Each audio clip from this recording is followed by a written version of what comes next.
terima kasih kepada tuan rumah yang sempat yang sudah membuat forum diskusi ini. Insya Allah ke depan bisa dibuat lagi untuk forum diskusi ini, karena saya termasuk ketua Perpamsi kan mewadai.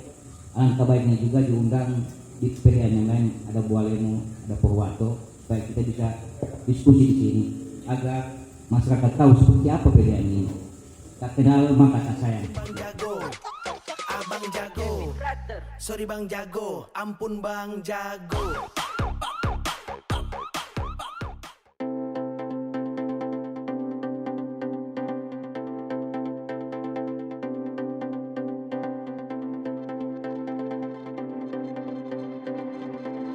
Maka tak sayang. Seperti apa ini PDN? Saya terus terang sangat berterima kasih dengan adanya forum ini, karena saya ketua Perpamsi. Perpamsi itu wadah dari setiap PDM yang ada di Provinsi Gorontalo, pusatnya ada. Saya sangat berterima kasih. Mengapa? Dengan hal seperti ini agar contoh bapak-bapak ini bisa tahu seperti apa PDAM. Beda ya terkait baik itu sumber air baku, sistem pengolahan, wilayah pelayanan, kepadatan penduduk di setiap masing-masing daerah yang ada. Di Provinsi Gorontalo ada 6 ya PDAM, kota dan kabupaten. Jadi tadi saya koreksi Pak ya, yang Bapak sampaikan, kita bukan asal administrasi.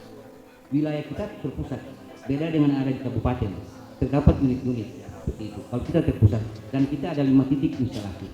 Satu di Bonobolango, kapasitas yang besar itu 218 liter per detik, dan ada 4 di wilayah kota. Kita terkait dengan pelayanan kita di wilayah administrasi kota.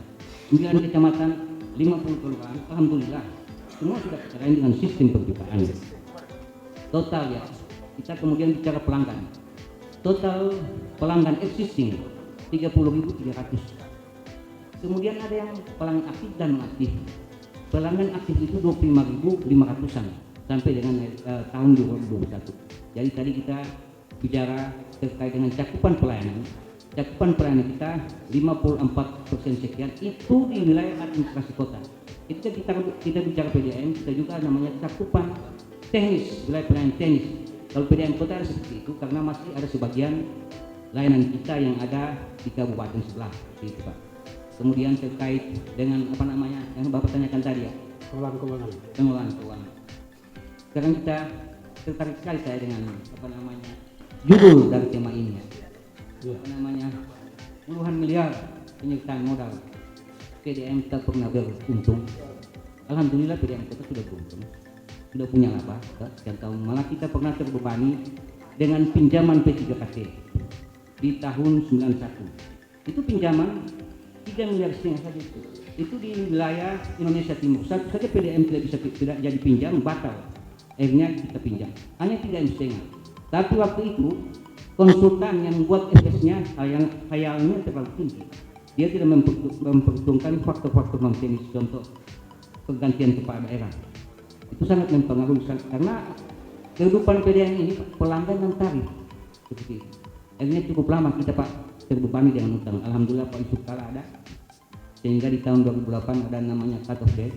Dia menghapus denda, bunga dan biaya administrasi, tinggal pengeluaran pokok.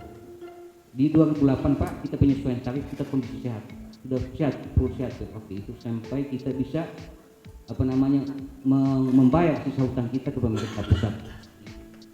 Kemudian Pak, kita juga sudah pernah berkontribusi ke daerah di periode 98 sampai di 2015. Total kontribusi kita itu sebagai uang muka kepada pemerintah daerah kurang lebih 4 miliar sekian.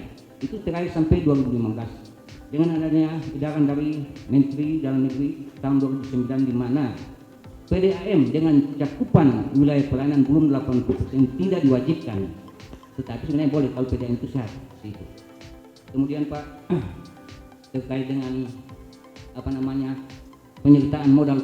Jadi penyertaan modal ke PDAM kota itu banyak berupa aset.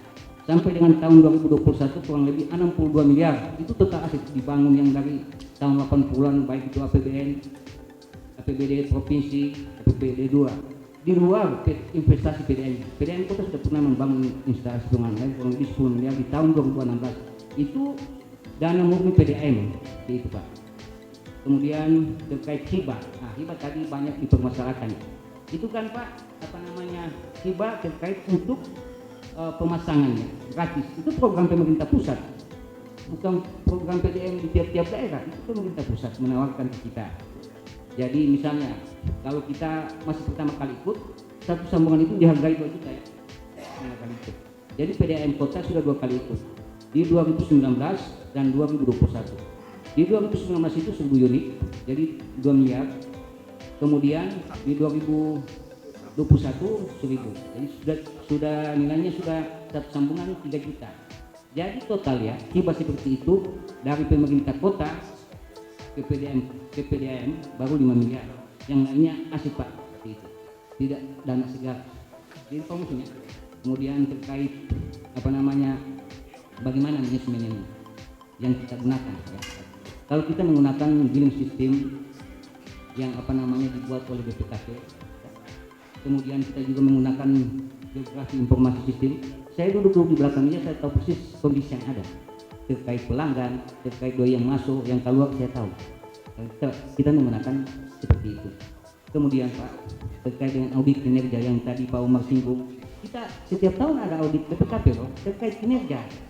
Jadi di situ dihitung terkait cakupan pelayanan, rasio penagihan, terkait sumber daya manusia yang ikut pelatihan. Kemudian untuk apa namanya, keuangan juga ada setiap tahun, itu tak ya, setiap tahun.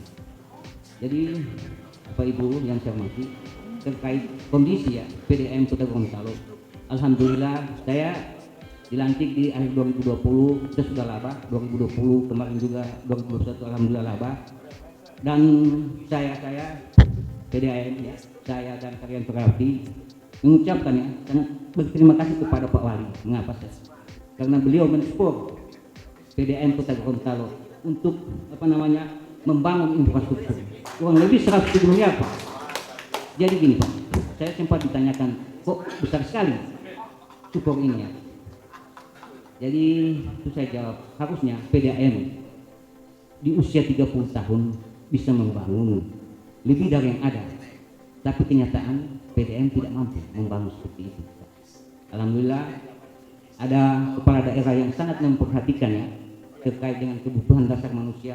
Kemudian tanggung jawab terkait air bersih itu tanggung jawab yang diberikan oleh pemerintah pusat kepada pemerintah daerah, dan beliau mensupport 107 miliar PDAM sudah membayar.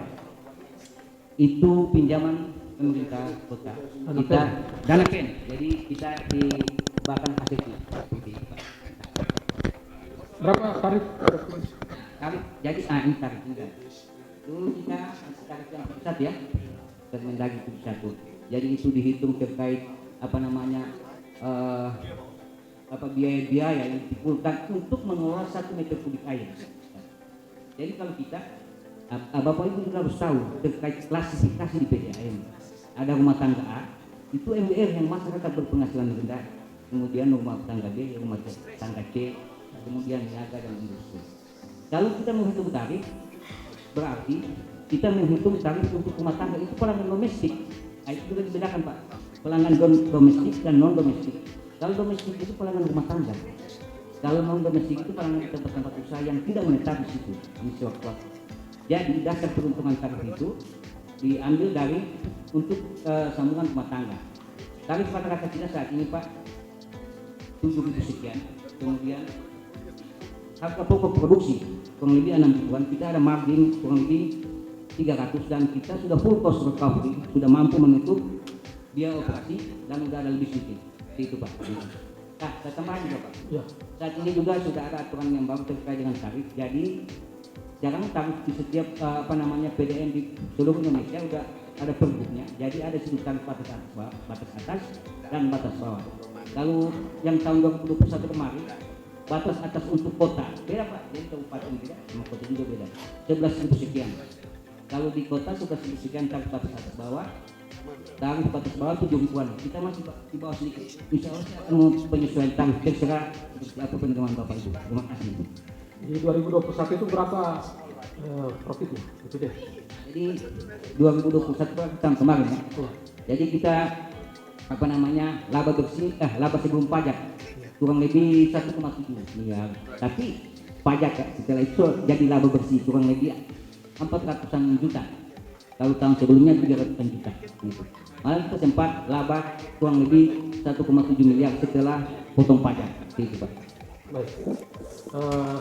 107 miliar ini kan cukup besar. Diambil juga dari dana PEN yang sifatnya hutang dan harus dibayar oleh PEN. Kenapa target dari PDAM Kota mau diapakan yang 107 miliar? Banyak sekali. Terima kasih Pak. Jadi 107 miliar itu dibangun instalasi pengolahan air, ada yang di Kecamatan Lomboraya 150 liter per detik. Nilai EE-nya 49 miliar. Nanti kan ada penawaran tinggal 41 M. Kemudian di hidung ini 50 liter per detik. Nilai EE-nya kurang lebih 16 miliar. Kemudian ada rehabilitasi instalasi kita yang di Tangkilingo, itu kurang lebih 12 miliar. Kemudian ada peremajaan sistem jaringan pipa kurang lebih 15 miliar. Kemudian ada penggantian meter air pelanggan kurang lebih 5 miliar. Kemudian ada pengadaan eskavator 1 unit. Kemudian ada pengadaan motor tangki 2 unit. Dan ada satu lagi pengadaan flow meter digital. Flow meter digital itu dipasang di setiap instalasi. Cuman sampai dengan saat ini Pak Deno seperti apa ya? Seperti itu Pak. Ya.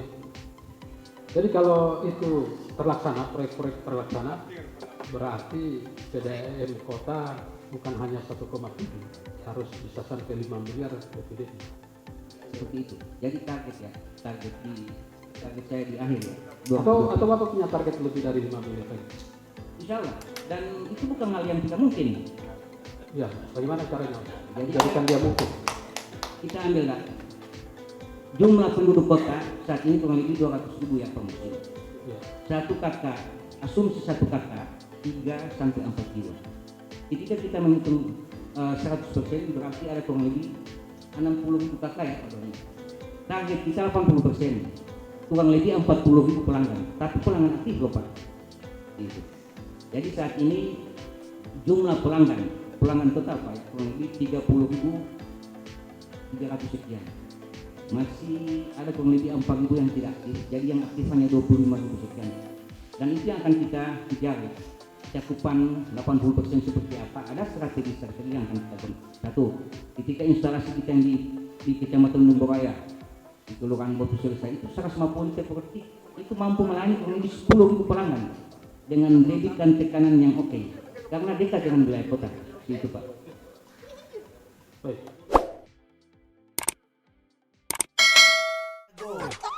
Abang jago, sorry Bang Jago, ampun Bang Jago.